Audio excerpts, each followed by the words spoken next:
Сайн байцгаана уу? Эрхэм хүндэт үзэгчдээ. Монголын үндэсний олон нийтийн телевиз, Монгол Улсын шинжлэх ухааны академийн түүх археологийн хүрээлэнгээс эрхлэн явуулж буй Монголын түүх энэ удаагийн цовруул нэвтрүүлэг маань эхэлж байна. Манай өнөөдрийн нэвтрүүлэгт оролцож байгаа зочдоо танилцуулъя. Монгол Улсын шинжлэх ухааны академийн түүх археологийн хүрээлэнгийн дундад зууны салбарын эрхлэгч доктор Цэрэн Дорж. Монголын бурхан шашны гандан нэгчлэн хийдийн дэргэдэх эрдэм соёлын судалгааны хүрээлэнгийн эрдэмтэн нарийн бичгийн дарга Отооны их сургуулийн докторант Амгал байна. Монгол Улсын Улаанбаатар их сургуулийн түүхийн тэнхимийн эрхлэгч доктор профессор Баяр Сайхан. Тэгэхээр өнөөдрийн бидний ярилцах сэдэв маань бол Монголын түүхийн бас нэг бага судлагдсан гэхдээ сонирхолтой үе. 16 дугаар зууны Монголын түүх.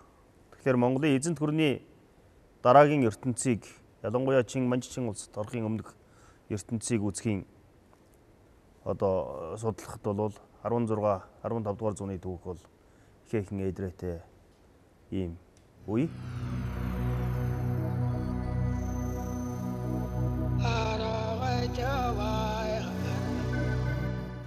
Тэгэхээр 16 дугаар зууны түүхийн судалгаа энэ Монголд ямар байдалтай явагдаж ирсэн?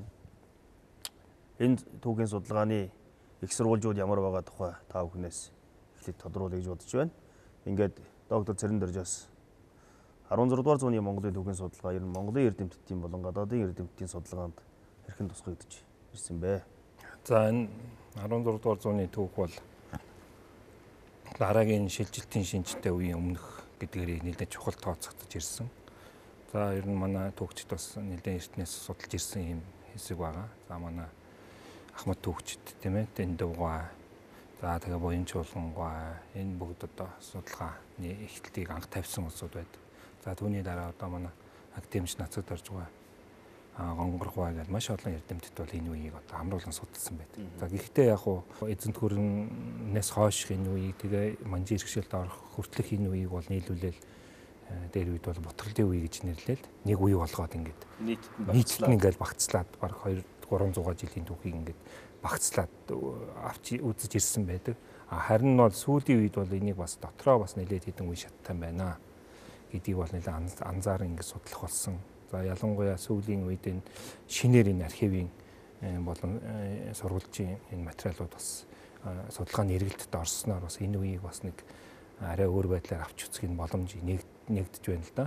Ялангуяа энэ манай урд хуршид Хятад улсад тийм ээ Манжин ихэнх үеийн энэ архивын материалууд нээлттэй за болж төр хүчээс нэлээд олон батар ингэж хэвлэж гаргасан. Энэтэй холбоотойгоор энэ үеийн материал уртлын 16 дугаар зууны үеийг байдлыг өгүүлсэн зүйлс нэдэд гарч ирсэн учраас бас нэг авч үзэх энэ гол зүйл болоод байна. За бас дээр нь энэ гадаадын бус улсуудын Оросын ч гэдэг юм уу тийм ээ материал за бас Солонгосын ч гэдэг юм түүх судартуулсан материалуудыг эргэлтэд оруулснаар энэ үеийн түүхийг бас нэг шинэ байдлаар авч үзэх нь боломж сүүлийн үед нэгдэж байна.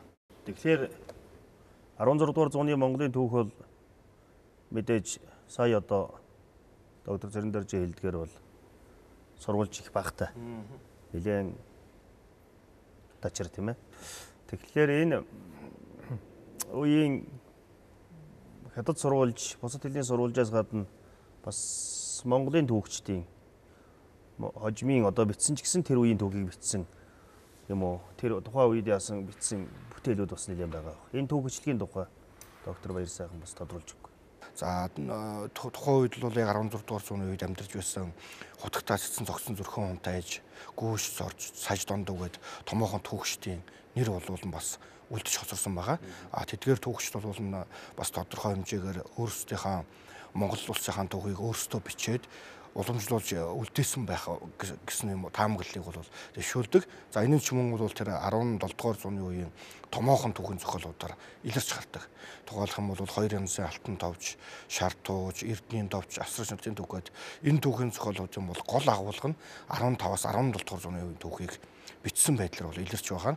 За тухайлх юм бол тухайн үеийн түүхийг бол олон төлсийн байдалтайгаар бол найруулж бичсэн дөрвөн ойрд Монголыг дарсан тууж, уушгын тойчны тууж гэж шилэгддэг энэ зохиол байж байна. Хуван нагуурлын тууж байна.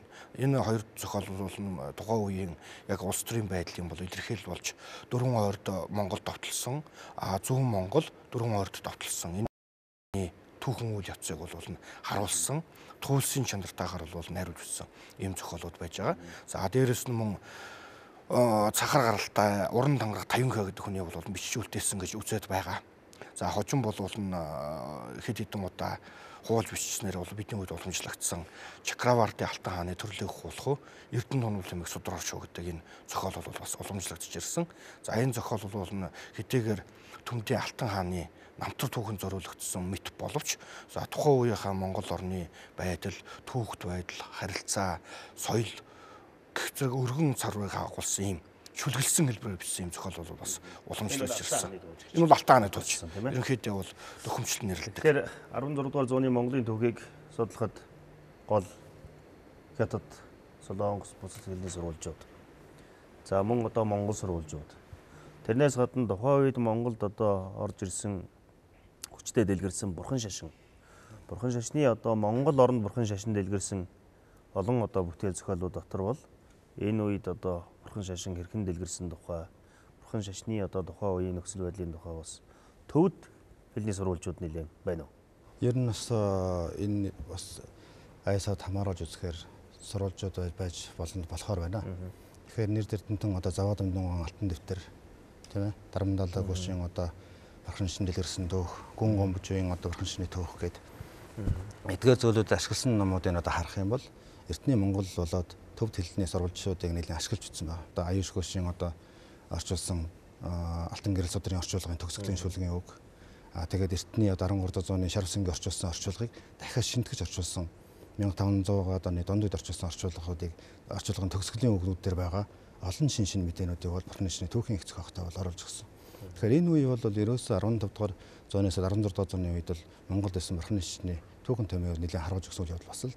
Тэгээ энэ үед бол Төмдийн одоо Алтан хаан тий Ордын утгатайсан хүн тааж манай халахын Автай хаан гэдэг эднэр бол одоо эднэр зөвлөлдөж Бурхан шашны одоо энэ тэргүүлэх чиглэл болсон энэ Бурхан шашны одоо Гэлүгагийн номын ясыг дэлгэрүүлээд гэдэг ийм байр суурьтай байсан. Тэгээ энэ талаар бол нэлээд одоо төлхөө сурвалжилж ингээд үзэх юм бол ялангуяа 4-р талаалмын намтар бол маш сонин зүйлүүдийг бас хэлж өгөхөр юм байна гэж ингэж боддог. Хөхөтийн номын сан хадгалагдаж буй Лом Модон Самбуугийн намтар бол одоо урд нь Сэцэн Билгоо гэж Эрдэнэтэн хэвлэлсэн байсан. Тэр бол 16 дахь зууны үеийн орчуулга шүү дээ. Саждан руу ламтны орчуулга. Гэтэл тэр ном бол бас манай Гандан хийдийн номын санд бас сая шинээр одоо байгааг бид үзлээ. Монголоор одоо модон бараар дарсан их. Тэгэхээр тэр Саждан руу ламтан бол тэр Лом Модон Самбуугийн намтрыг орчуулгахдаа бол хойд төгсгөлийн үгэнд бол хэлсэн байна л да. Би бол хоёр хэлнийг өгүүлээч. Хэдийгээр би төвд хүн боловч Монгол хэлийг одоо сурч ингэж монгол хэл рүү ном орчууллаа. Энэ уламжлал бол эртний одоо уламжлал байсан юм гэж. Тэгэхээр Бурханы номыг энэ 14, 15, 13 зуунаас хойш заавал эхлээд монгол хэлээр орчуулдаг нэг юм том уламжлал байж.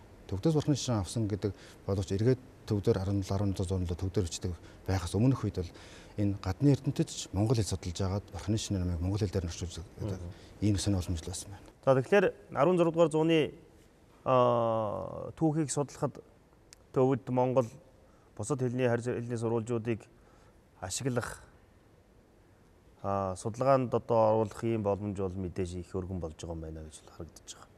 Тэгэхээр бидний өнөөдрийн ярилцах сэдэв маань 16 дугаар зуунд голлож төвлөрч байгаа учраас бид нэр улс төрийн бутрал одоо Багаадын хамгийн ээдрээтэй цаг үеийг нэг талаасаа бутрал байсан, нөгөө талаасаа нэгдэн нийлэх гэсэн юм процедур явагдаж байсан. Тэр үед гарч ирсэн нэг том үзэгдэл бол Батмунх даяа.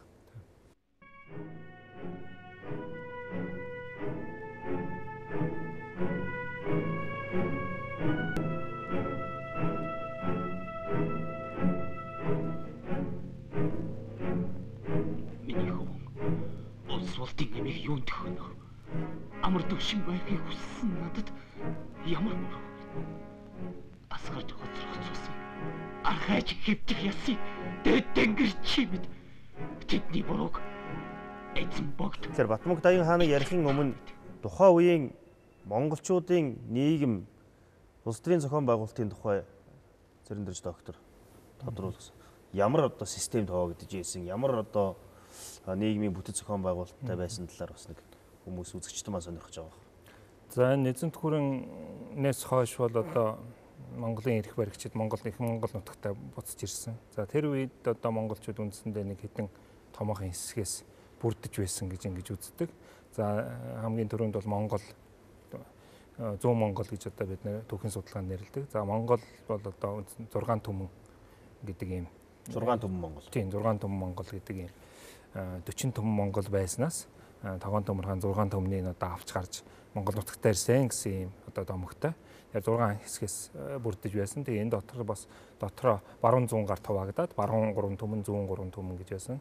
За баруун 3 түмэнд бол Ордос түмэн тийм ээ. Тэгээд асууд харчин нийлээд бас нэг түмэн. За төмөд түмэн ийм 3 түмэн. За зүүн 3 түмэнд бол Цахар, Халах, өнөөгийн одоо Халах.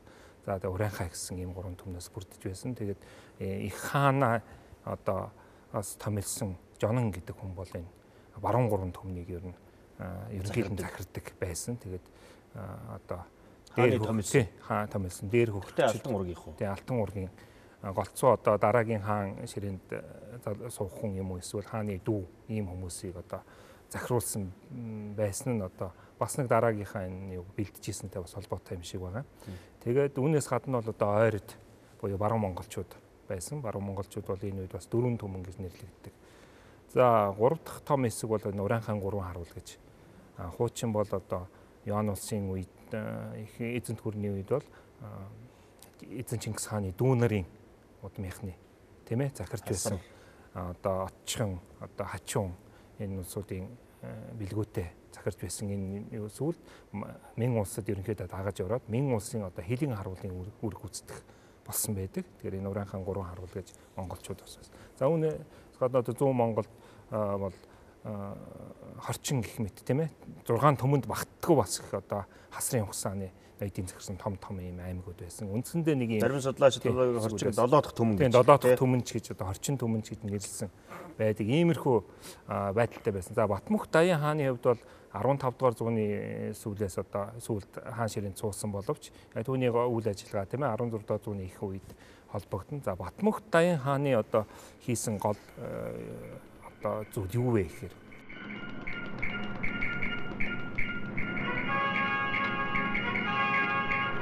Оролцсон мохолгай брачи энэ албататлаа таан турдурван дэрсэж миний хөвөө освочонгийн амиг хөнөөж ястис дихэн одос мочорхун олон удаа ялгэргүүдүүлсэн учраас би ядасуухаар төрийн их зэрэг авчирлаа хэрвчи орин биеийг бидэнд авчир тушаавал олон эрсийн цусыг асгруулахгүй дайтрыг зогсоо үгүй аваас христэмтэрч годомтын чинь үнсийг хийсгэн атмонх чи амны айсаар буучхалч өөрийгөө ёсгэцэн гин чи бол афайман тухайн хаанаас олж ирсэн үгнэмж толбон эдэн чагу эдний матрик хийсчих чод хэмж цог. Нэгдүгээрт Батмөх Даян хааны хүртэл Монголын хаадын угсаа маш тийм эгзэгтэй бөгөөд ийм байдал байсан. Хаашаа жиргэж болохоор өөр одоо угсааны хаан одоо суудаг үе суудаг. За зарим нь одоо томоохон ноёд бол одоо хааныг баг ингэж тийм ээ түрээ нийт төдий байлгаж өөрөө одоо гол эрх мэдлээ хэрэгжүүлдэг юм байсан. За түүнээс гадна энэ яг хааны угсаа бол маш хүн цөөтэй, хүүхэд цөөтэй, их л сайндаа 3 хүүтэй юм байна. За Батмөх Даян хаан суугаад 11 хүү төрүүлснээр энэ одоо Чингисийн Алтан ургийг одоо бэхжүүлсэн гэсэн. Өөрөөр дахиж хизээч энэ тасарч алга болохгүйгээр бэхжүүлсэн нэг өргөжүүлсэн одоо батжуулсан гэж ингэж хийж байна. Түүнээс гадна нөгөө 11 хүүхэд бол Мандухай хатнаас. За Мандухай хатнаас төрсөн ч бай, Баг хаттаас төрсөн ч бай. Нийт 11 эрэгтэй хүүхэд, зөвхөн эрэгтэй хүүхэд. Тэгээ эдгээр хааны одоо Чингисийн удмыг ингэж бэхжүүлсэн. Дээр нь ерөөсөө энэ үе хүртэл бол Монголын одоо гол засаг сархааны нэг гэх юм уу тий төмний доор байсан тэр отог аймагуд байсан. Эднэрийг бол манай эрдэмтэд одоо академич нацагд орж байгаа тэргүүтээ эрдэмтэд бол эртний эзэнт гүрний үеийн мянганы одоо тийм ээ өр хөврөл юм аа гэж ингэж үздэг байсан л та. Мянганы ноёд явандаа энэ нэг отог Мянгатын мянгатын тогтолцооны одоо үлдэгдэл юм яг нэр нь өөр болсон боловч гэж үздэг байсан. За Батмунхт Даян хаан болсны дараа Чингисийн одоо энэ алтан угсаа бэхжүүлэхийн тулд нөгөө өөр энэ овог аймгийн захирж исэн энэ отог аймагуудыг Чингис өөрийн угсааны энэ хүүхдүүдэд одоо хуваарлан өмч болгож өгсөн байдаг. За энэ бол одоо нэг Чингис хааны үе шиг. Тэгэхээр энийг бол зарим хүн бол энэ бутарлын ихийг тавьсан ч гэдэг юм янз бүрээр л үздэг. Тэгээ яг ингэж үзэх юм бол бас адилхан Чингис хаан ч гэсэн дүү нартаа хөвгүүтээ хувааж өгсөн бас л ингэж үзэх болно шүү дээ. Тэгэхээр хэн захиарч ямар байна гэдэг энэс л одоо хамтран ажиллаж чадах уу, гар нийлэх үү, эсвэл сөргөлдөх үү гэдгээс шалтгаалж байгаа болохоос энэ бол Батмунх Даян хааны бас буруу биш юм байна. Өөр уламжлалт систем эзэн түүрний эзэн Чингис хаанаас эхэлсэн систем байхгүй. Яг тэгэхээр газар нутаг том тийм ээ уудам.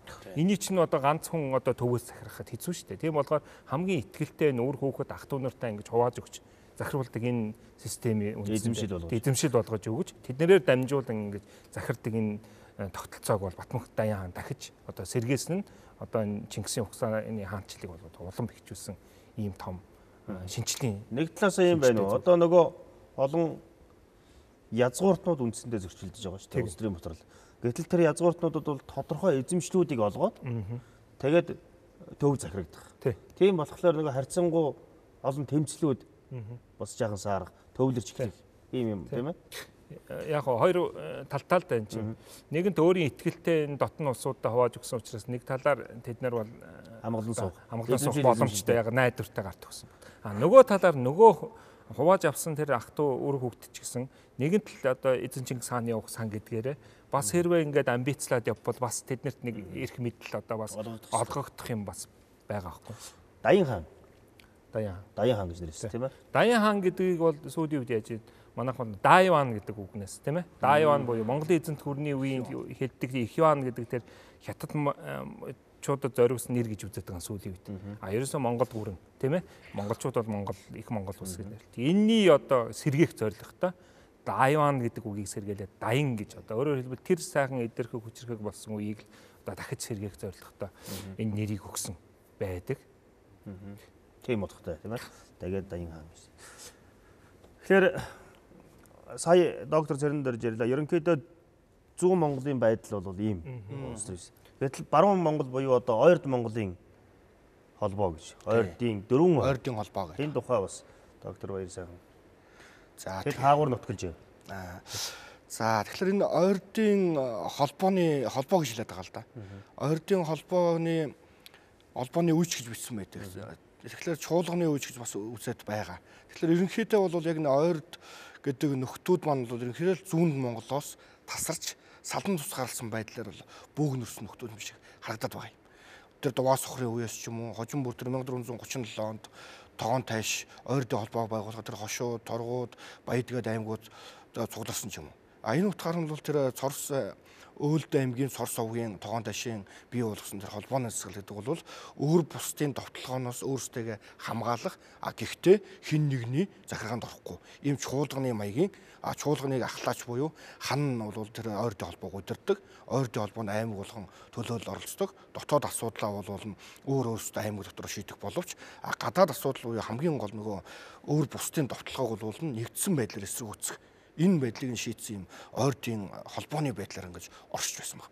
За ерөнхийдөө газар нутгийн хувьд тэр үеийн сурвалжид бичсэн тэмдэглэсэн байдлаас аваад үзэхлээр Ханган улсаас баруун тишээ Алтан уулыг өнгөрсөн энэ өргөн удамтад нөгөөх ойрдын тэргүүлэх аймагуудлах Өөлд, Хойд, Баатад, Хэрнүүд аймагуд за дээр нь ойрдын холбоонд нэмэгдэж тэр яг ойрдын холбоо гэдгийг бол бий болгож чадсан хошууд, торгууд тэр Баяд аймаг гэл энэ аймагуд бол ингэж оршиж байсан. Тэгтээ тэдгээр аймагуд манай өөр өөрсдийнхээ орших зүгчийг хариуцдаг. Дөрвөн зүгт бол оршдог. Жишээлх юм бол Хойд аймаг, Дөрвөд аймаг гэхэд бол Ойрд аймгийн хойд бид оршиж байгаа жишээтэй. Хойд талд нь. Өмнөд бидний гэхэд бол мөнх хошууд аймаг.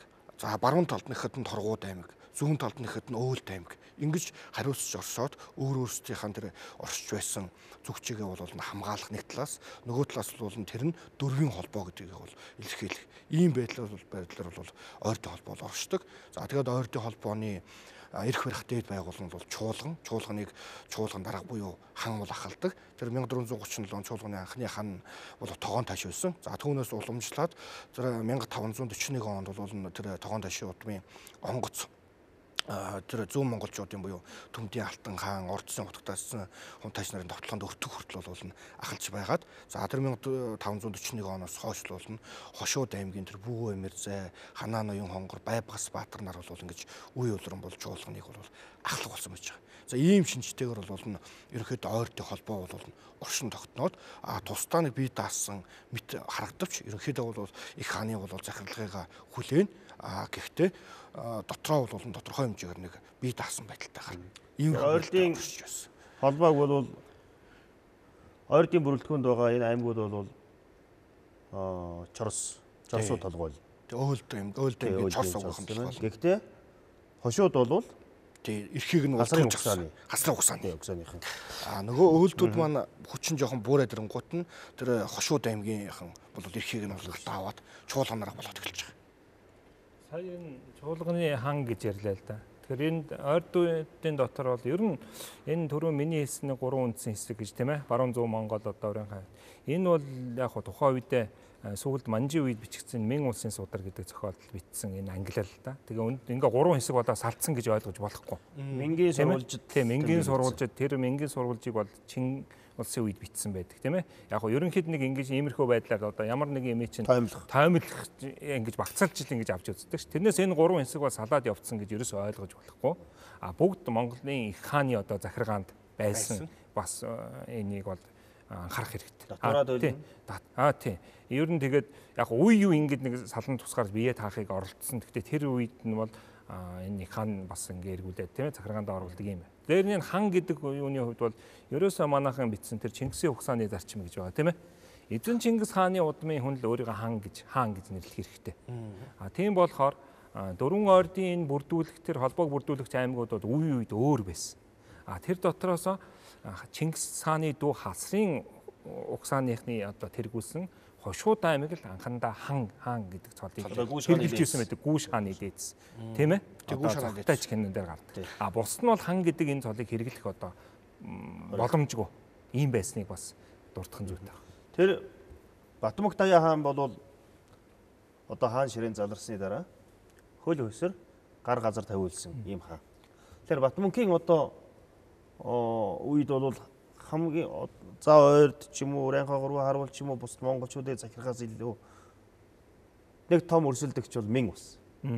Мэнтэй харилцаа одоо ямар байдаг? За Батмөх Даяа хаан бол одоо шууд одоо энэ хааныхаа захиргаа бэхжүүлэхийг оролцсон л та. Гэхдээ маш олон эсрэг хүчлийг давсан тийм ээ. Ойрдуудыг одоо буцааж эхэндээ буулгаж явсан. За баруун төмний бослогыг дарсан. За тэрний дараач бас зүүн төмний Уран хаан төмөн бас маш олон удаа эсрэг дараа ингэж дайлж.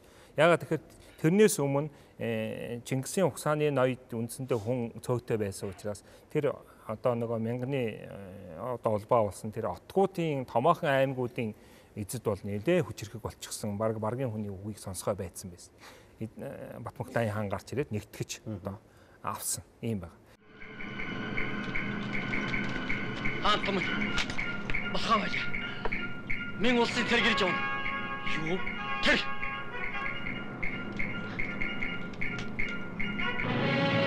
Хаанта. Ибраташ өдөөс яваад очихлаа. Хорвогч.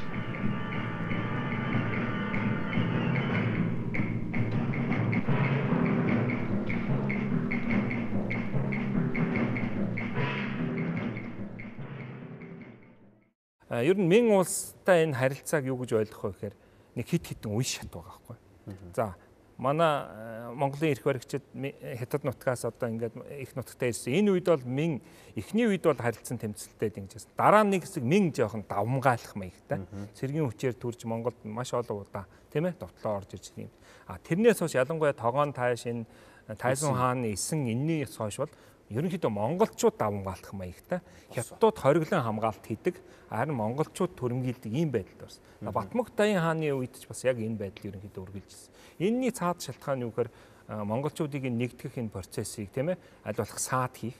Батмунх Даян хааныг бол ерөнхийдөө энэ эдийн засгийн хувьд одоо хаан боогдуулах, худалдаа наймыг зогсоох ийм л бодлого баримталж ирсэн учраас энэний хариуд монголчууд цэргийн хүчээр Мянган улсын хязгаарыг түрэмгийлж эзэлдэг тийм ээ довтолж энэ өөрсдийн энэ эдийн засгийн хорионоос гарах энэ бодлогыг явуулж ирсэн. Энэ нь бол амжилт олж байсан. Ер нь энэ Батмунх Даян хааны үед. Батмунх Даян хааны ярихад бол мэдээж одоо Монголын маш сайн мэддэг Мандухайг ярих. Тийм ээ. Зарим хүмүүс бол Мандухайс эцэн хатан гэж байгаагүй гэж. За тэр нь ч яг одоо Мянган улсын сурвалжид бол ер нь гайхдаггүй гэж тий. Гэтэл Монгол сурвалжид бол маш тодорхой тэмдэглэсэн байгаа тийм ээ. Мандухайн үүргийн тухай бас нэг ярьж. Тэгэхээр Мандухай манайх чи яагаад гэж байгаа гэхээр би энийг яагаад тодруулж байгаа юм гэхээр нөгөө 88 оны Мандухай киног л бодоод байдаг байхгүй. Гэтэл яг одоо бодит түүхийн сурвалжид Мандухайн тухай юу гэж өгүүлж байна. Мандухай одоо ямар үүрэг гүйцэтгэсэн тухай бас. Тэгэхээр яг Мандухайс эцэн хатны тухай бол яг Монгол сурвалжид бол тодорхой гардаг. Мандухайс хатны гарал угсаанаас ахуулаад ерөнхийдөө үйл ажиллагаанаас ахуулаад түүний дараа түүний хөвгүүдийнх нь үйл ажиллагаанаас ахуулаад авч үздэг. Хэрхэн тэтгэж Даян хааны хаан ширэнд суулгасан байна уу гэдгээс ахуулаад. Энэ талаар бол яг үнэхээр маш сайтар бичиж чадсан зохиол бол сансны эрдэнэ товч байдаг. Эрдэнэ товчдоор бол ерөөсөө тэр Мандухайс хатны үйл ажиллагааг он дараалтаагаар системтэйгээр эмгэгцэстэйгээр бол гаргаж ирсэн. Энэ нь бол хожим манай түүхчд бол яг үнэхээр Мандухайс хатны домог гэсэн энэ түүхэн домог бол байж энэ нь бол хожимын түүхэн зохиолуудаар улирч дамжиж бидний үед үлдэж хоцорж байгаа гэдэг бол харагдуулт юм байна. Төрхийн сүлд уршин сэрх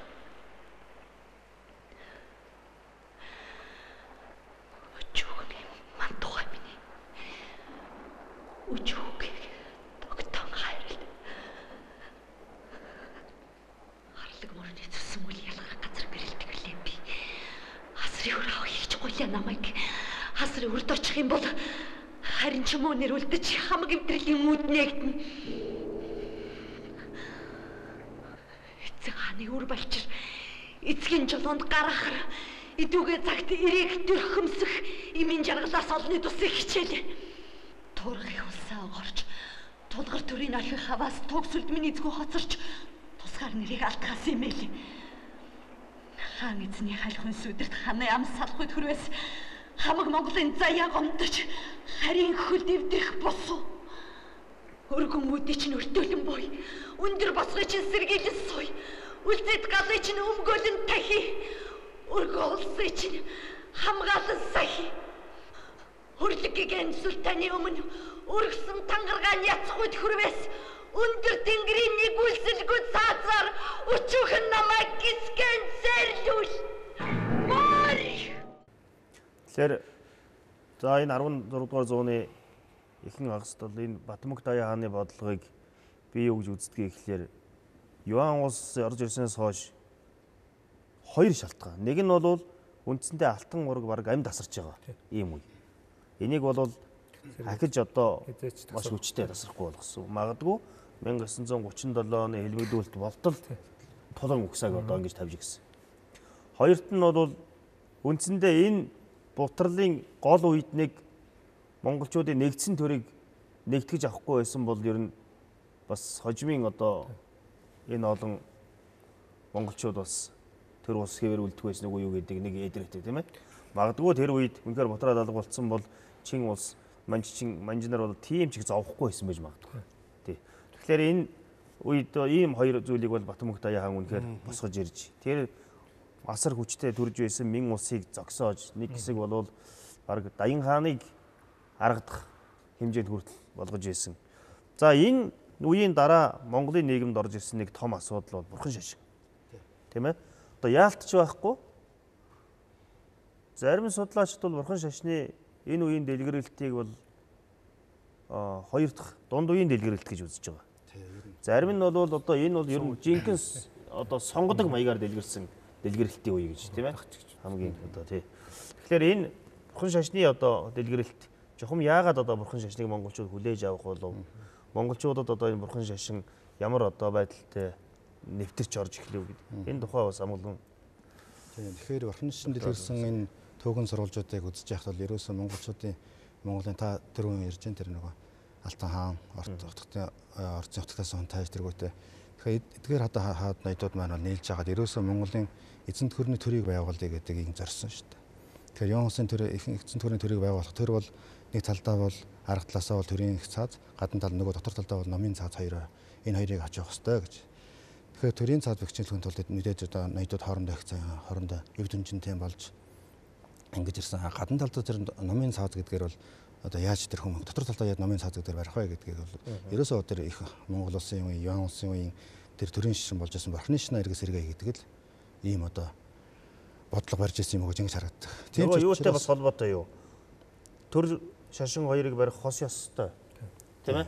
Бас нэг талаас тэр нөлөө байж магадгүй тийм ээ. Ер нь бол дорны тэр номоор бас захирах. Тийм, дорны тэр нэг төр барьдаг уламжлалыг монголчууд ер нь барьдсан шүү дээ тийм ээ. Тэгэхээр бол хос ёсны уламжлал гэдэг зөвхөн дан төрийн одоо хатуу цаазаар биш ээ. Дотор талд нь хүний тэр ихтгэл үнэмшил тэр хуулиар зохицуулж болохгүй бас зүйлүүд бас хүнд байдаг. Ямар ч юм байдаг. Тийм болохоор тэр хүмүүс одоо нийгэм одоо дотроо ямар нэгэн ёс суртахуунтай болоод ирэх юм бол нийгэм амар монголын болно гэж ингэж үздэг. Тэгэхээр төрийн цаас гадна талд нь хуульчлаад ингэж цаалж байгаа дотор талдаа номын цаазаар бас ингэж хүн өөрөөгөө ингэж авч явж байгаа юм аа гэсэн. Тэгэхээр энэ уламжлалаа эргээс сэргийхэд тулд 96 оны хэн үед одоо Алтан хаан бол төвдөөс бол одоо алдартай лам залсан шүү дээ. Гэтэ энэ залхахын өмнө бас өөр учир шалтгаанууд байсан. Энийн өмнө бол огт байгаагүй бол энэс өмнө байсан шүү дээ. Энэс өмнөх Орхон шишинтэй тэр захрын лэгдэн хотгот хаан гэх чинь өөрөө одоо Ховлын хааны бүтээлгсэн Алтан махгал Орхоныг 1629 он хүртэл тагчил байлаа шүү дээ. Захрууд хоорондоо. Тэндээ бас нөгөө урдаас ирсэн тийм. Урдаас өмнө их эзэн төрөөс эртнээс монголчуудын тагчилсан тэр цогт эрдэнэ гэдэг нэртэй 3 шүтэн байсан тийм. Тэр дээр бол 108 бот алтан гонжирыг монгол хэл дээр орчуулсан тийм. Тэр одоо Орхон шишний гүн ухаан философи тийм. Дээр нь шашны нарийн зан үйлүүд тэгээ дээр нь шашны нэр томьёогоо тогтоох дээр нь шашны шинжилгээ ухааны тэр нарийн зүйлсүүдийг судлахын тулд бүхэл олон зууны туршлагууд хэрэгтэй байдаг юм аа л да. Тэгэхээр яг одоо ч гэсэн ганжуур судалж байгаа гадны гинт одоо барьж авчираад тавиад орчуулаа сууна гэж байхгүй тийм ээ. Ер нь байхгүй. Тэгэхээр ерөөсө 15 дугаар зууны үед орчуулсан монгол орчуулгын судруудыг хараад хил зүүн эрдэмтэд гадна дотны монгол судлаач хэлж байгаа шүү дээ.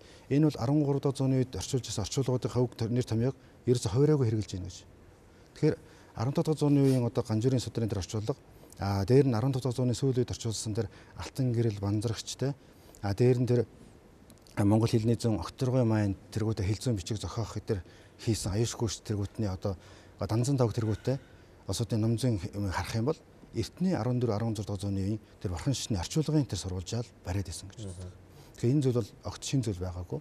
Хэдийгээр Монгол доторх одоо хоорондын жижиг тэмцлүүдээс болж Орхон шишин маань нэг хэсэг дараагдчихсан боловч эргээд 16 дугаар зууны үед эргээд Орхон шишнээ бол тэгэхээр энэ бас сонин судалгаа байна л да.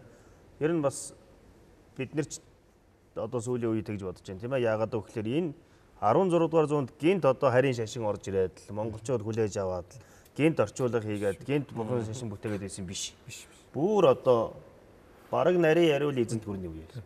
Тэ их Монголын үеэс эхлээд монголчуудын шүтэж бишэрч тэр бурхан шашинтай ойлголцож бурхан шашны ухааныг танин мэдэж тийм ээ орчуулга олон одоо ёсны зан үйлийг дамжуулсаар харин энэ үед бол жинхэнэ одоо тэр язгууртнуудын дунд төр ёсны хувьд хүчтэй дэлгэрч одоо өргөжүүлсэн бас нэлээд төгс байдлаар өргөжүүлсэн ийм байдал үүссэн байна. Тий, ер нь тэгж хийж болно. Одоо Алтан хааны одоо төвдөөс залж ирсэн тэр Гэлугагийн одоо их хамгийн шилдэг эрдэмтэн лам Судан жимсламтантай бол хөхнөрийн газарт бол тусгай хийд барьж одоо уулзж байгаа шүү дээ. Тэгэхээр тэр хүний зүгээр залаад уулзалж одоо уулзах, дан залж уулзах бол нэг өөр хэрэг.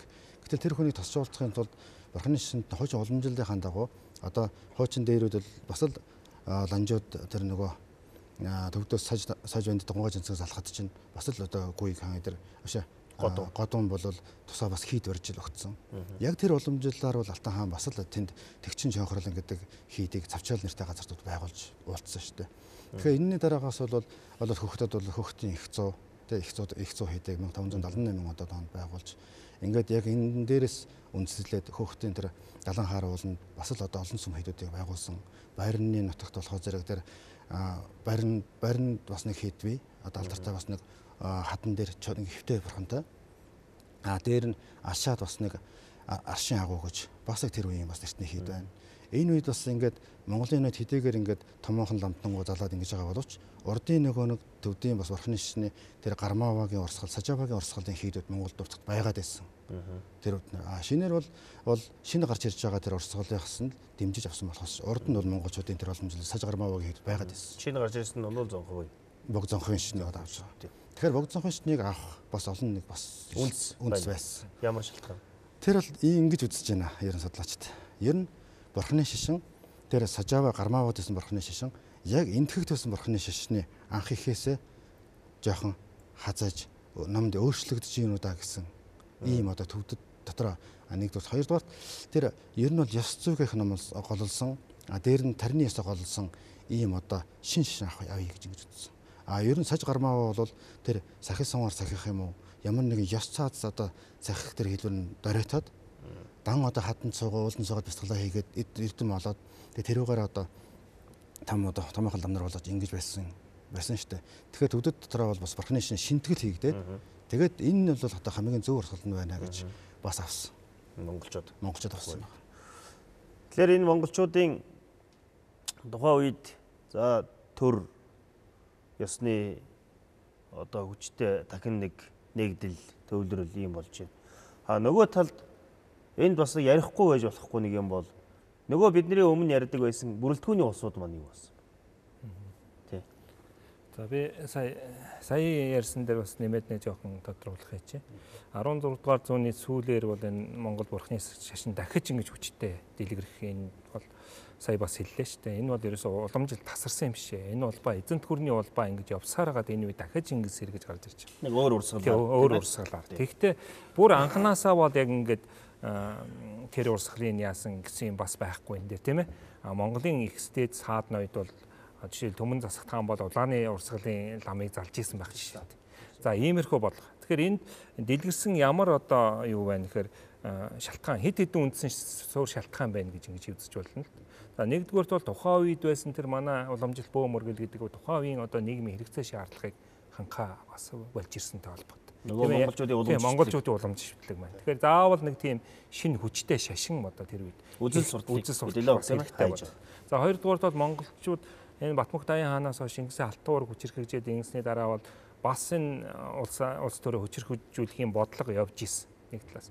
Гэтэл нөгөө талд энэ төвдийн талд бол бас тийм ээ нөлөөгөө хэлэх монголчуудын шашны хүчийг одоо биш цэргийн хүчийг улс төрийн хүчийг ашиглаж энэ шашин суртахуунаа бас дэлгэрүүлэх юм нэг хоёр ингэж яг хоёр талаасаа нийлсэн учраас энэ маш амархан ингэж дэлгэрлийг олсон юм шиг одоо ингэж санагддаг. Ер нь судлаачид 14 дугаар зууны шашин дэлгэрсэн байдлыг харахад бол талд тавьсан төмөр шиг явсан шүү дээ. Маш хурданд явсан. Тэгээд энэ онцлог нь юу гэхээр өмнөх үеийн дэлгэрэлт бол жишээлбэл зөвхөн язгууртны хүрээнд тодорхой бүр тэр баг хааны ордонд ингэ дэлгэрж байсан бол үүний дараа бол нийт одоо ард олны хэмжээнд дэлгэрсэн. Дахиж одоо хязгаарч шаарилж яахгүйгээр ийм том зүйл болсон. Өмнө нь бол одоо хаад тэр үзэл санааг барьж штэ. Одоо бол бүр Монгол төмний хэмжээнд. Тийм төмний хэмжээнд дэлгэрсэн.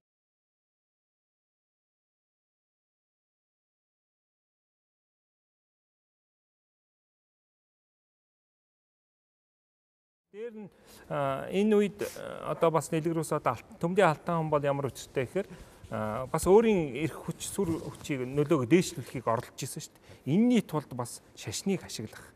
Эртний тэр Ховлын хаан Пагвал амын тийм ээ тэр төр шашныг одоо хосолсон энэ ёсыг бас дахин дэлгэрүүлэх гэдэг энэ үүднээс одоо ингэж дэлгэрүүлсэн байдаг. Энэ байдал бол бүр явах юм бол нярун ус жужааны баг урагшаа явна. Тэгээд одоо бүр хөннөөтэй холбож үздэг шүү дээ бид нар. За таны сүүлд асуусан тэр бусад улсуудын талаар тийм ээ. За бусад улсууд бол Монголын эзэнт гүрэн одоо нутагта эрх барьчид ирсний дараа бол бусад улсууд сүйрээд балгуулсан тийм ээ. За яг зарим нь тийм. За жишээлбэл Ил хаант улс бол жишээлбэл Чингисийн ухсааныхан одоо ноёрхоо болоод ингээд ерөнхийдөө suurсан. Бусад нь бол ямар нэгэн байдлаар үргэлжилсээр байсан шүү дээ. Алтан ордон гэж одоо төгчид нэрлэдэг тийм ээ. Орос энэ зүгт баруун зүгт байсан, баруун хойд зүгт байсан улс бол үргэлжилж явсаар байсан. Ялангуяа энэ Оросын төрд маш их нөлөө үзүүлж исэн. Энэ бол тийм ээ Оросын энэ нэгдэлд одоо маш их нөлөө үзүүлж исэн. За сүүлд бүр бараг 16 7 дугаар зуун ирж иж задарч тийм ээ хэд хэдэн хаан улсад хуваагдсан. За цагаатаа улс гэхэд чинь цагаатаа улс бол ингээд явсаар байсан тийм ээ. Бүр одоо 18 дугаар зууны үед хүртэл цагаатаа угсааныхан байж байгаа шүү дээ. Тэгэхээр энэ мэтэр энэ эзэнт гүрний улбаа энэний бол явсаар байсан. Энэ зөвхөн энэ улс төр төдийгүй соёл хэл энэ төвшөнд бол өөрөөсөө бид нар ярьсан тийм ээ. Одоо жишээлбэл монгол хэл гэдэг бол зөрчид энэ манж нарын дунд төрийн албан ёсны хэл. Монголчуудтай харилцах, гадаадтай харилцахад энэ монгол хэлээр захиагаа бичдэг яв. Сүүлд яг бичгийн жоохон хувааргаад өөрийн бичиг үүсгэсэн боловч монгол хэлээр. Хэрвээ одоо Солонгос улсад бол бүр 1894 он хүртэл монгол хэлийг сурж байна шүү дээ. Тийм, саяхан бол монгол хэлийг за 100 гаруй жилийн өмнө хүртэл монгол хэлийг албан ёсоор зааж төшмөлүүдийг одоо хэлмэрч төшмөлүүдийг бэлдчихсэн жишээт. Маш олон одоо дурсгал байна л да. Дөрөв одоо Алтан хааны юу гэхэд одоо тийм ээ Оросд байдаг тэр одоо яг Төмдийн Алтан хааны үеийн 16 дугаар зууны зураг байна. Тэр загтал байна. Мянган улсад хандсан. Тийм ээ. Загтал Монгол хавсрал зураг. Энэ сонин баримтууд одоо бүр бас одоо энэ үеийн сурвалж юм бас байхгүй гэсэн бас биш л те. Одоо цаашд бас тэр би яагаад асуусан гэхэлэр бид нар чинь нөгөө бүрэлдэхүүний улсуудаа ерөнхийдөө мартчихдаг. 15 6 дугаар зуун болох. За одоо ер нь бол эдгээр биш болцсон гэдэг. Гэтэл яг сая Цэрэндэр докторын хэлдгээр бүр 18 дугаар зууны сүүл 19 дугаар зууны их хүртэл явсан нөгөө Кремийн хаант улс гэж. Тэр одоо хаадууд чинь нөгөө Чингис хааны угсаа, Бат хааны угсааны хаттаас авж одоо хаан суудаг. Хэрвээ Чингис хааны угсааны юм уу тэр хаттаас одоо хаан суугаагүй хүн бол эрх мэдэл байхгүй. Хүлээн зөвшөөрөгдөв. Тэр битгийл 3 дугаар яваан чинь өөрөө Чингис хааны одоо угсааны хатангуй учраас удаах хүндээ хаан ширээгээ 3 жил өгөөд тэгээд тарсан улсуудаа нэгтгэж эргүүлж авсан шүү. Тэгэхээр монголчуудын нөлөө сая бас Цэрэндэр докторын хэлдэг шиг бүр 18 дугаар зуун хүртэл тэр цагаатаа хэл тийм ээ дундад Азийн ертөнцид монголчуудын нөлөө байсаар л байсан. Тэгэхээр энийг бол бас мартаж харахгүй байж аргагүй юм аа гэсэн санаагаар хэлж байгаа. Мэдээж харилцаа жаахан багассан байж магадгүй. Төрний тэр бас тэр нэг мянган улстай харилцаж явах үед бас мянган улс бас бодлогоороо бас хуучин монголчуудын орчуулж ирсэн монгол хэл дээр байсан номуудыг бас барлаж тарааж Монголтой одоо харилцаагаа их сайхан наримталтай болгохын тулд гаргаж ирсэн байдаг. 1502 онд одоо Мандширийн алдрыг өгүүлэх үе буюу одоо бидний мэддэг Жамбал цанжид гэдэг одоо оюун ухааныг одоо гэгэрүүлэх судар гэж байдаг. Тэгээ тэр судрыг бол бас 4 хэл дээр дээр орчуулга Монгол Улсын номын сан тэргүүдэд хадгалж байдаг. Тэгэхээр энэ бол бас л яаж яах зэрэг нөгөө хуучин Монголын их эзэнт гүрний үеийн тэрх одоо монгол хэл дээр одоо ном хэл сурах, монгол хэл дээр шашин номын орчуулга хийх тий ямар нэгэн монгол хэл дээр заавал ингэж яадаг энэ бурхан шашин судалдаг юм зүйл байна шүү дээ. Зүгээр миний хувьд бол сонирхож байна. Энэ үеийн бурхан шашин монголчуудын үзүүлсэн нөлөө бол магадгүй энэ буддизмын одоо нэг хүчтэй бас цаашдаа орчин тогтоход маш том үйлдэл үзүүлсэн юм болоо да гэж бод. Ялангуяа монголчуудын дотор орж ирснээрээ тийм ээ. Ийш олон газар тараах бас хөгжүүлэх тийм байдал үүссэн болов уу гэсэн. Одоо шилбэл Далай лам гэдэг нэрийг энэ үед өгсөн үү? Тэгсэн. Далай ламын одоо институтс гэдгийг чи одоо монголчууд анх гаргаж ирсэн шүү. Бий болгосон тийм ээ. Одоо Төмдийн Алтан хаан бол тэр Содном жамцад 3 дугаар Далай лам гэдэг цолыг үүргэсэн. Тийм учраас 3 дугаар Далай лам гэж ингэж одоо нэрлээд үүнээс хойш ингэ тасралтгүй явж байгаа. За Монгол хүн хүртэл Далай ламаар тодорж исэн. 3 дугаар Далай тий 4 дугаар Далай лам бол Төмдийн Алтан хааны ач хүүгүүнд тодорж исэн. Тэгээд энэ дээр бас нэг тодруулж хэлэх юм бостой зүйл бол энэ 16 дугаар зуун гэдэг чинь бол өөрөө 17 дугаар зууны их сэргэн мандалтын угтур зуун болж өгч байгаа. Тэгвэл энэ угтур зуунд бол бас нэг харагдаж байгаа юм юу вэ гэхээр өмнө тэр ордны хүрээнд байсан тэр төв хүчлэг юм уу, театр юм уу, урлаг юм уу, бүр шашинч хүртэл тэр ордны хүрээнд байж хагаад яг 16 дугаар зууны үеэс эхлээд иргэний хэмжээний болоод иргэний хүрээнд ингээд тавигдаад эхэллээ. Тэгэхээр нөгөөх нь улам хүчтэй дэлгэрэх. Нөгөө 17 дугаар зууны том бүтээлүүд гарах 17 дугаар зуунд олон сүм хийдүүд баригдах. Энэний бол бас их угтур нөхцөл үндэс нь болсон болов гэж харагддаг. За бурхан шашин дэлгэрсэн. Бурхан шашин дэлгэртэл бурхан шашныг одоо би шууд бурхан шашин руу бас яаж та дараа нь бас өмнө хэрнэ. Тэгэхээр Чингис хааны шууд угсааны тэр дундаа одоо халах түмний тийм ээ дотроос халахын дотроос нөгөө Автай хаан маань гол одоо бурхан шашин дэлгэрүүлэх үйл явдлыг хийж байгаа. Тэгээд анхны хийдийг хуучин хар хорны төөрөн дээр байгуулж байгаа. Энэ бас нэг учир жансан байна тийм үү? Ер нь их учир шалтгаан бий. Тэгэхээр ер нь бол одоо Монголын цогт эрдэнэ гэж хинэн зүйл байж л дээ. Ер нь бурхан шинтэй орнуудын хувьд хамгийн эрхэмлэн хүндэлдэг тэр бурхан багшийг одоо эртний бурхан багш тэр бурхан багшийг залаад тэр бурхан багшийн тэр шүд шарил эрдэнэ тэргүүднийг одоо хадгалж нэмүүлдэг зүйлүүдийг бол эрдэнэ жоо гэж эрдэнийн одоо 100 бурхан гэж ингэж нэрлэгддэг юм нэр томьёол байж. Тэгэхээр та анзаарж байгаа ласын зууч гэдэг юм уу? Үгүй бол хөөхтийн зууч гэдэг юм уу? Үгүй бол одоо галдан зууч гэдэг юм уу? Тэгээ 100 гэдэг нэрээр нэрлэгдсэн олон нандин газар мөргөлийн ормон гэсэн газар биш үү? Гол газруудыг хамгийн гол газруудыг нэрлэдэг. Тэгэхээр тэрнтэй адилхан эрдэнэ зууч гэсэндээ яг мөн адил одоо манай Автай хаан бол 3 дугаар далалам содон жимс далаламтай одоо уулзч мөргөөд би одоо өөрийнхөө нутагт ингээд хийд барьж болох уу гэсэн чинь хуучин танай тэр тахай нэрт балгас сүм байсан тойрон дээрээ дахиж одоо шишин сүм хийдэ барих юм бол танай төр шишин тогтох юм байна гэж ингэж альцсан шүү. Төр шишин тогтно гэж. Тэр яаж мэдчихээн тахай гэдэг чинь хар хорноос өмнөх уйгрын үе юм биз. Тийм ээ? Тахай балгас гэснээр газар гэж одооийнхоо хуучин эрдэнэ зуугийн түүх болоод хуучин бурхан түүхийн сурвалжуудаар тэгэд нэрлсэн байгаа даа. Тэгэхээр хуучин уйгрын үеийн бас бурхан шашин дэлгэрч ирсэн газар ч манайхаа тийм ээ. Тэгээд сонин тэр шүү дээ. Одоо энэ эрдэнэ зүү хийдэн байгаа газар чинь тийм ээ. Дээр одоо бид нар бас эрдэнэ зүү хар хоромын тухай ярьж байсан тийм ээ. Одоо энэ чинь бол яг Өгөөдөө хааны ордны товор дээр байгаа шүү дээ.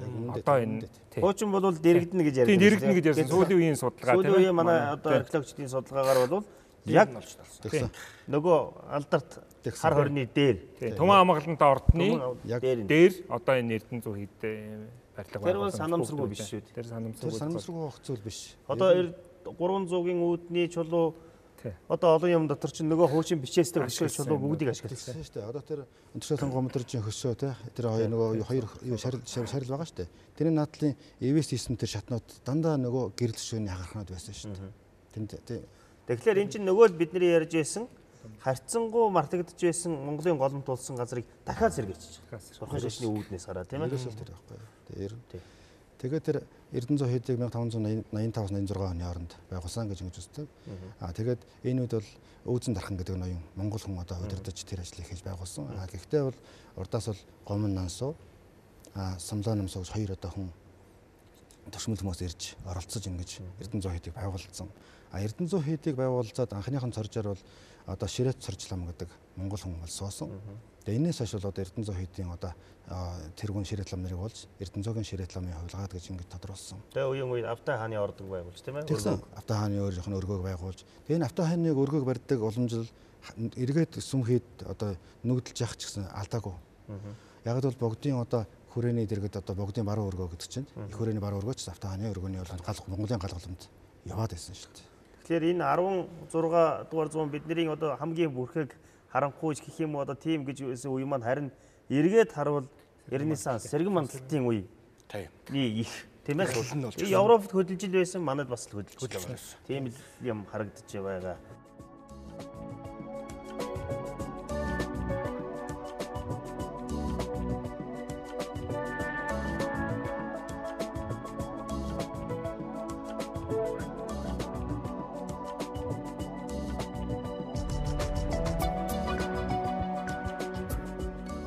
Тэр үзэгчд бол бас энийг нэлээд сонирхож байгаа бох. Ер нь бидний нөгөө бүрхэг харанхуй цагаан толгой гэж хэлсэн юмнууд маань эргээд харахаар судлаачдын эрдэмтдийн одоо үзэж байгаа материал баримт сүүлийн үеийн хандлагыг үзэхээр өөр болчих. Тийм ээ? Эргэж. За Алтан хаан бол яг одоо хаан угсааны хүн боловч хаан ширээнд албан ёсоор суугаагүй. Тийм ээ? Тэрнээс гадна дараагийн гүдэн. Буйнт цэцэн. Буйнт тийм ээ? Лэгдэнгийн эцэг. Тий. Энэ хаадуудын бас үйл ажиллагаа бас нэлээд өргөн бос. Ялангуяа дараагийн үед юм уу Алтангийн үед нөгөө мэн улстай харилцах худалдаа эдийн засгийн харилцаан дээр бас ингээд Батмөх Даян хааны энэ 11 хүүхэд бол үндсэндээ энэ Монголыг ингээд өөрийн эзэмшил болгож хувааж авсан байна. Тэгэхээр Ахмад хүү Төр болдын угсааныхан бол Монголын их хааныг залгамжлаад явсан. Голомтыг. Тийм голомт шууд угсаа тийм ээ. Их хаан, бод алаг хаан. Дараас нь Тэр болд чинь бол улс болдын ихрээр байсан. тий ихэр тийм ээ. Улс болд нь бол нөгөө баруун түмэнд очиод алагдсан. Тийм жоноос алагдсан кинон дээр гардаг шүү дээ. Тэгэхээр энэ угсаа ингэж явсан. А үүнээс гадна бол хүчирхэг одоо тухайлбал 3 дугаар хүү Барс болдын угсааны ноёд Алтан хаан тийм ээ гүн бэлэг мэрэгэн жон ингээд энэ баруун түм 3 түмний захарж исэн маш хүчирхэг байсан. Тэгээ эднэрийн одоо бас бодлого байгаа. Бас хүчирхэгжих тийм ээ. Эндээ одоо элдв янз бүрийн одоо арга замыг хаахын нэрлэхийн үйл явцд бол одоо саяын шашин дэлгэрэлт тэр төвдтэй холбогдохын явж бас явцсан байна. Гэхдээ сүүлийн баримт юмнуудаас хараад хахад тэгээ саяын хэлсэн тэр Мин улсын эсрэг Мин улстай харилцах бодлого эднэр бол ерөнхийдөө ингээд тусдаа харилцаад байгаа юм шиг боловч ингээд одоо өөрөөр хэлбэл хүчний нөлөөнийхөө хүрээг ингээд хуваарлаад авчихсан. Нэгдсэн нэг зохицуулалтаа бодлогын хүрээнд аль аль чиглэлээр хинхэн яаж харилцах. Тэр битгээл худалдаа яадаг цагаан харимны хаалга хүртэл байна тийм ээ. Өөр өөрийн юугаар ингэж явж исэн. Хуучны судалгаа бол манайх нэг их хааныг Алтан хаантай ингэ жоохон сөргөлдүүлдэг ч юм уу. Иймэрхүү маягтай юм яасан ш үздэг байсан. Гэхдээ бол энэ одоо бас яг учиргүй айхтар сөргөлж исэн гэдэг баримт юм бол бас ховор болчиход байгаа байхгүй. Яг гоо тэр бол бас л төв хүчлэгдэл гарч ирсэн. Төв хүчлэгийн яг тэгэхээр бутрал гэж энэ үеийг бүхэлд нь авч үзчихсэн учраас заавал бутрах ёстой, заавал хооронд нь сөргүүлдүүлэх ёстой гэдэг л ийм нэг урдч нөхцөлийг толгой дотроо тавьчаад бүх юмыг тэр өнцгөөс хараад ахаар ганц нэг тийм жишээнүүд нь тийм ээ тэгж хараг тайлбарлаж болоод байсан. Яг энэ үед нэг асуудал үүссэн. Тэр юу вэ гэхлээр өнөөгийн монголчууд тий бүрэлдэх эхлэл явагдсан. Одоо өнөөгийн Монгол улсын нутагт байгаа угсаатны одоо нэг том үйл явц явагдсан. Тэр бол гэрсэнцтэй. Гэрсэнтэй холбоотой. Батмунхийн хамгийн бага хүү. Хамгийн бага хүү. За гэрсэнц ер нь халахыг Батмунх Даян хааны үед анх хэн захарж исэн бэхээр энэ жалаар хэрэгүүдийн одоо ноёд тийм ээ угсааны шигчин нар захарж байна. Та одоо энэ халахад нэг өөрийн хүүхдээ явуулж одоо халахыг захируулаач гэдэг юм хүсэлт ирсэн байдаг. Чоноос овг болсон. Тэгэхээр энэ хамгийн бага хүүгээ эхлээд өөр хүүхдээ явуулсан байдаг. Тэгээд дараа нь солиод хамгийн багын гэрсэнц гэдэг хүнийг явуулж халахыг захируулсан байдаг. Мэдээж эхний үед бол жоохон эсэргүүцэлтэй нөгөө хуучин одоо тийм ээ хүчээ бэхжүүлсэн орон нутгийн ноёдын зүгээс явах эсэргүүцэл харьцангуй одоо тэр үед бол Монголын төр бол урагшаа өмнө тийшээ говийн тийм өвөр Монголын нутагт очсон байсан учраас одоо хойд хязгаар шүү дээ өнөөгийн Монгол улсын тийм ийм нэг одоо учиртай гэрсэн зэрсний дараа бол одоо энэ одоо нэгтгэж авах тийм ээ өөрийнхөө эрх мэдлийг одоо байр суурийг өөрөөр хэлбэл алта ургийн төлөөлөгчийн хувьд бэхжүүлэх энэ бодлогыг явуулсан л та. Гэхдээ гэрсэнцийн хувьд бол 1519 онд төрсэн 40 эд онд нас барсан гэдэг мэдээнээс өөр нэг айхтар их мэдээ багтай. Сүү одоо энэ нэг одоо яг анх бол нэг 10,000 өрхөө одоо захирч ийсэн гэдэг ийм нэг мэдээ байдаг. Сүүл арай сүүлийн сүрс. Түүнээс хойш бол энэ гэрсэнц жалаар хунтайж гээд энэ хүний 7 хөвгүүний үед бол үндсэндээ халахын улам хүчрхэгдэх энэ үйл явц эхлэв. Тэр үед ер нь халахын хүн амын тэр үед халахын хүн ам одоо саяхан хэлдэг. Ерөөсөө нэг арга халах гэж байна. Энэ чинь бас хоёр байна. Өвөр халах. Тийм. Өвөр халах, арга халах гэж байна. Одоогийн Монгол улс бол арга халах шүү дээ. Арга халах 7 хотог байсан гэж үздэг. Дараа нь 13 болж одоо томорсон байдаг. Үүнээс гадна өвөр халах гэж байна. Өвөр халах бол 5 хотог байдаг. Тэр бол өвөр Монголд байсан. Тухайн үед арай өмнө хэсэгт байсан. Батмунх Даян хааны 5 дугаар хүү Алчболт гэдэг хүн захируулсан байна. Өөрөөр хэлбэл халах түмнийг Батмунх Даян хаан 2 хуваагаад 5 дугаар хүү хамгийн бага 2 хүүтэй хуваагаад захируулчихсан. Өвөр 5 халахад хэн багтж байна? Өвөр 5 хатахад бол одоо Үжээд, Жарууд, Баяд, Хонград Барин энэ 5 хотог байдаг. Умард 7 хотог халах гэрсэнцийг нас барсны дараа түүний хатан тийм ээ 7 хүмүүстээ бас л нөгөө нэг ингэж хувааж захируулдаг энэ уламжлалт ёсоор системээр ингэж хувааж өгч захируулсан байдаг. Тэгэхээр энэ үйл сүүл ер нь гадаадын эрдэмтэд бас дээр үед үтсэн байдаг л да. Халах бол яг энэ анхны үед бол жоохон хүчин буураа байсан. Ягаад тэгэхээр түрүүн бас хэлсэн тийм ээ. Энэ хангаа алтай энд одоо ойрдууд одоо ерөнхийд бас нутгалж ирсэн учраас нөлөөтэй байсан учраас халахын одоо гэрсэнцийн үед бол нэлээд хүч буураа. Энэ хизээ ингэж халахууд нэлээд хүч авч авбаа гэдэг бол Төмдийн Алтан хаан. Төмдийн Алтан хаан энэ халахын ноёд эднэр маш өргөн харилцаатай байсан байдаг. Бас үүр хүүхдээ өргөж авдаг, одоо хатан юм уу, одоо солилцох дураг барилцдаг. Энэ үед 1550-аад оны үед тийм ээ ойрдуудыг одоо олон тийм баруун төмнийхэн ирж довтлол захиргаанд оруулж энэ үеэс халахыг одоо ингэж мандах бас нэг улам хүчтэй болох энэ эхлэл тавигдсан гэдэг энэ гадаад эрдэмтэд бас бичсэн байдаг л да. Халахын 13 утгыг бол хуваасан тийм үү? Тэгсэн хуваасан. Ямар 13 бас 14 гэж байна. Тэр 10 за бас хаанаас нэг утга гараад ирв. Тэр нөгөө нэг яг ингээд ашхаадрахын унтаа жишээлх юм бол үнгэж жалаар гэл тийм ээ. Тэгээд ингээд явхлаэр хин дээр аминдрал бол хүрээ хороо цохор гэдэг 3 явж байгаа. Одоогийн Сэцэн хааны. Сэцэн хааны. Тэгтэл хамгийн отхон хүү нөгөө самуу бөм бол ганц урайн хаа. Тэгээ ингээд 7 нь бол нэг 14 орчим байна гэсэн юм бол судалгаа бол байгаад байгаа. Энэ ч бол нөгөө 17-гийн сурвалжуудаар бол тод гардаг. Тэгтэл нөгөө халахын отгууд маань өөрөө хэлэх юм бол бас баруун зүүн гарт гэж хуваагдж эхэлж байгаа. Ашхаадрахын унтайж ноёнтой хатан далдан хөндлөн гэл тийм ээ. Энэ отхон үгэн самуу бөм энэ төр бол баруун болоод нөгөөт нөгөө ноёнтой хатан баатар юм уу аминдрал дарин нарын эзэмшил болохоор зүүн гар болоод тэгээд тэрний эргээд бол нөгөө халахын баруун гар нь Засагт хааны, зүүн гар нь Сэцэн хаан, Түшээд хааны эхлэлийг тавьсан гэдэг. Энэ тэгээд нөгөөт энэ дээрээ тулгуурланууд халахын 7 хошуу байж хагаад дарин ноёны эзэмшил дарин ноён өөрөө өргөө байсан тийм өргөө байсан учраас эзэмшил нь аминдрал шилжсэн учраас 6 хошуу болоод тэгээд нөгөө 17-гийн үйл явцтай холбогдоод нөгөө 8 хошуу гэдэг нь бол гараад ирдэг. Энд бас нэг олон нийтийн дунд нэг ийм төөрөгдөл бас заримдаа гараадах шиг байдаг. Халах гэдэг чинь сүүлд бий болсон юм аа гэж. Тийм ээ? Сүүлд баг саяхан ийм ярьдаг улсууд бас байдаг биш ээ. Энэ халахын сая 13 отог бол үндсэндээ ихэнх нь одоо бүр эзэн Чингис хааны их Монгол улсын үеэс гаралтай байдаг. Жишээлбэл одоо тэрнээс өмнөх одоо уламжлалтын Монгол аймагуудаас бүрдсэн байдаг. Жишээлбэл саяын хэлдэг тийм ээ? Үнгэж жалаар. Тэрний дараа Бисүүд элчин. Энэ бол одоо Бисүүдийн зэв гэж бид нар мэдэн шүү дээ, тийм ээ? Тангууд салтуул гэж. Тангууд салтуул гэж байна. За хүрээ хороо цоохор гэж ингэж байна. За хөхүүд хатган гэж байна. Одоо хатган. Зэндийн дамдын сурангаа аваг байх жишээтэй, тийм ээ? Тэгээ горлос хэрэгүүд. Энэ бол дандаа энэ эртний тэгээд тангууд сартуул гэж. Ерөөсөө ихэвчлэн ядгуурын Монгол аймагуудаас бүрдсэн байдаг. Энэ нь одоо халах түмэн гэж явж байгаад Батмагтаа яа. Үндсэндээ бол халах нэрийн дор энэ язгуурын Монгол аймагуд харьцангуй номер хэсэгт тулж байсан хүмүүс бол засгийн захиргааны системд хуваагдсан байгаа шүү дээ. Тэр бол эзэмшлэр отгуудад одоо хуваагдаж салж. Түүнээс биш бол цоо шин юм авчираад шин усаатаа бүрдүүлсэн юм бол биш. Тийм. Хуучин одоо жишээлбэл жалаарууд бүр эрт үеэс одоо суулжсэн. Тэр битгий сартуулууд 13 дугаар зуунаас орж ирсэн сартуулуудын суурин дээр л одоо монголчсон.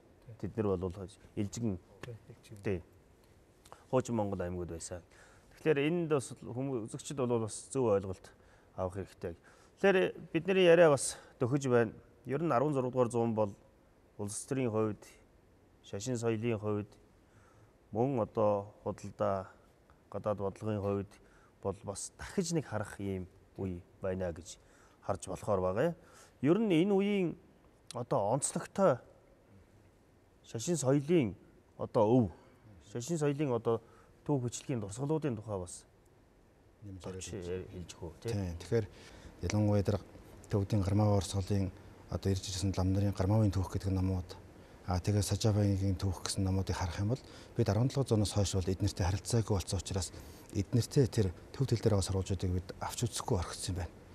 Тэгэхээр тэднэртэй хэрвээ одоо харилцааг нь эргэж одоо гармаавын түүхүүд тэгээ Сажавагийн түүхүүдийг үзэх юм бол 17 тэр шашны урсгалын бүтээлүүдтэй танилцах юм бол Монголын бурхны шашны түүхийн одоо нэлээд одоо юм үзэж болохоор дам бурхны шашин ч биш тэр үеийн монголчууд тийм ээ.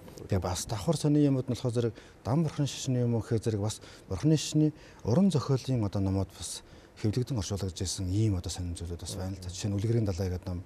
Тэр бол одоо Үлгэрийн далай дээр нь одоо бидний одоо тэр эхийн ачааг хариулсан судар сүүлд нь одоо молом тайны эхийн ачааг хариулсан судар гэдэг нэрлэг. Тэр бол эртний одоо бурхны шашны номууд. Дээр нь бурхан мөкшийн 12 зохингуй өдр гэдэг бол айл 14 17 дахь зууны үед хичнээн дахин хэвлэгдсэн номууд байгаа байхгүй.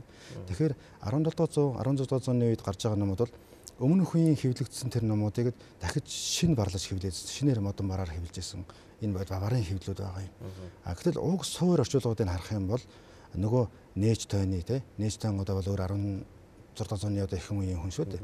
Тэгээ нээжтэн авид гэдэг одоо лам бол ойрдоос гарч тэр хүн нээж тооны намтар нээж тооны байгуулсан зүүн орны одоо тэр далайн хар уулын өвөрт байгуулсан хийд хорчинд байгуулсан хийдүүд бол дандаа монголоор ном уншлахтаа ийм хийдүүд байгаа шүү дээ. Тэгэхээр энэ үед бол бас бурхны шашин бол үнэхээр монголчуудын одоо үл санааны гол чиглэл болж дээр нь нийгмийг амар амгалан одоо байлгах тий нөгөө одоо тэр аян дайнуудын хөл дээр цуцсан ядарсан ард түмнийг тий нэг амраах сэтгэлийн одоо ийм нэг амрагмалан гэдлэх гол үд бас дээр нь бас энэ нийгэм дөрөйтныг одоо хүний үзэл одоо бодол их дөрөйтохоор хүн нийгэм дөрөйтөх гэж үздэг. Тийм болохоор тэр үзэл бодлын сэргээх хийн тохиолдолд энэ шишнаа дэлгэрүүлэх хүч дэлгэрүүлэх гэдэг энэ бодлогыг ч бариад байсан нь бол 16-д харгалж ирсэн харагддаг. Үеийн монголчуудын. Тийм. Тэгэхээр тэр бол зүүн урагшаа ингээд одоо зүүн орн байсан захар одоо дээр нь тэр шилэнгол хавь тэрнээс өмнөх үеийн одоо тэр монголчин тий тэр харчин орчин нутгуудад байсан эртний сүмүүд бол 15-16 дугаар зуунд бол хэвээрэж байсан. Одоо ч ор төрөнд бас байна шүү дээ. Тэгэхээр манай Эрдэнэзүү бол бас мөн адил. Тэгэхээр Автайсан хаан мөн бурхны шинэ Эрдэнэзүү хийдэг байгуулахын өмнөхөн бас төмөнхөн сайн ноён ч гэсэндээ тийм ээ. Бас бурхны шинэ дэлгэрүүлэх хэсэг оролдлого хийсэн шүү дээ. Тэгэхээр төмөнхөн сайн ноёны одоо таал усны дараа нь бол дараагийн тодорсон тэр төмөнхөн сайн ноёны таал усны дараахан бол нэгэн том лам бол төрлөө гэж байдаг. Тэгэхээр тэрийг бол Завинд Монголын одоо халахын Завинд дутагдтын анх туудын хавлгаан гэж ингэж бас нэрлэгдэгч байна шүү дээ. За түүх бичлэгийн ямар бүтээл? За яг 16 дугаар зууны үед холбогдох түүх бичлэгийн бүтээлүүдгээд аваад үзэх юм бол бид нар бол хамгийн түрүүн бол Алтан хааны туужаа бол дурдах ёстой. За хэдийгээр яг тэр хааны туужийн хамгийн анхны их нь одоо хаана? Хамгийн анхны их бол бидний хувьд уламжлалтайг. Одоо тэр 1984 онд Жөрөнгогийн хэвлэлсэн тийм ээ хятад хэвлэлсэн тэр ихийн тэр хүртэл бол хожим бүр 18 19 дугаар зууны үед бол хуулсан. Энэ их бол уламжлагдж ирсэн байж байгаа. Тий. Тэр одоо бас 16 дугаар зууны үед холбогдох цагаан түүх байж байна. 4 арга мөн цагаан түүх. Хэдийгээр 13 дугаар зуунд зохиогчдын үүсдэг боловч бидний үед уламжлагдсан юм бол яг л энэ үед тэр Барнашир гэдэг хүнд байсан ихийг хутгатаасцсан унтааж бол нэмж засварлаж яг тэр хууль дүрмэнд нь нийцүүлээд тухайн цагт нийцүүлээд саган цэцний дээдс тийм ээ. Илэн цэцэг нь. Бас их за ямар ч байсан үзэх бол ийм сурвалж байгаа. За хамгийн төгсгөлд нь бол зарим дэж доктораас асууя. Ер нь энэ хятад сурвалж, Мин улсын сурвалж, Солонгос сурвалж. Бас дундад Азийн сурвалжуудад бас мэрцээр юм бий, тийм ээ.